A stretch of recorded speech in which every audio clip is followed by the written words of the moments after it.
ಕೇಂದ್ರ ಸರ್ಕಾರದ ಮಹತ್ವಾಕಾಂಕ್ಷಿ ಯೋಜನೆಯಾದ ರಾಷ್ಟ್ರೀಯ ಶಿಕ್ಷಣ ನೀತಿ NPS ಇದರ ಅನ್ವಯ ಎಲ್ಲ ವರ್ಗದ ಮಕ್ಕಳಿಗೆ ಸಮಾನ ಶಿಕ್ಷಣ ನೀಡುವಂಥ ಯೋಜನೆ.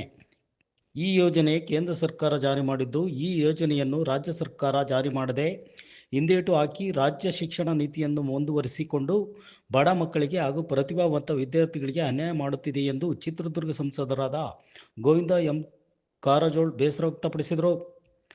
ಚಳ್ಳಕೆರೆ ನಗರದ ವಂಗೀಡ ಇಂಟರ್ನ್ಯಾಷನಲ್ ಸ್ಕೂಲ್ ಏರ್ಪಡಿಸಿದ ಶಾಲಾ ವಾರ್ಷಿಕೋತ್ಸವ ಸಮಾರಂಭದಲ್ಲಿ ಉದ್ಘಾಟನೆಯಲ್ಲಿ ಮಾತನಾಡಿದ ಅವರು, ಶಿಕ್ಷಣ ಉಳ್ಳವರ ಪಾಲಾಗಿದೆ, ಬಡವರಿಗೊಂದು ಉಳ್ಳವರಿಗೊಂದು ಎನ್ನುವಂತಾಗಿದೆ. ಹಾಗಾಗಿ ಎಲ್ಲ ತಾರತಮ್ಯವನ್ನು ಹೋಗಲಾಡಿಸಲು ರಾಷ್ಟ್ರೀಯ ಶಿಕ್ಷಣ ನೀತಿ ಜಾರಿ ಮಾಡಿದರೆ ಎಲ್ಲ ವರ್ಗದವರಿಗೂ ಅನುಕೂಲ. ಇದನ್ನು ಜಾರಿ ಮಾಡಬೇಕು ಎಂದು ರಾಜ್ಯ ಸರ್ಕಾರಕ್ಕೆ ಒತ್ತಾಯಪಡಿಸಿದರು. ಈ ಸಮಾರಂಭದಲ್ಲಿ ಆಡಳಿತ ಮಂಡಳಿಯ ಸಿ ನಾಗಪ್ಪ, ರಾಜೇಶ್ ಗುಪ್ತಾ, ದಯಾನಂದ್ ಪ್ರಹ್ಲಾದ್, ಅತಿಥಿಗಳಾದ ಡಾಕ್ಟರ್ ರುದ್ರಯ್ಯ ಹಿರೇಮಠ್,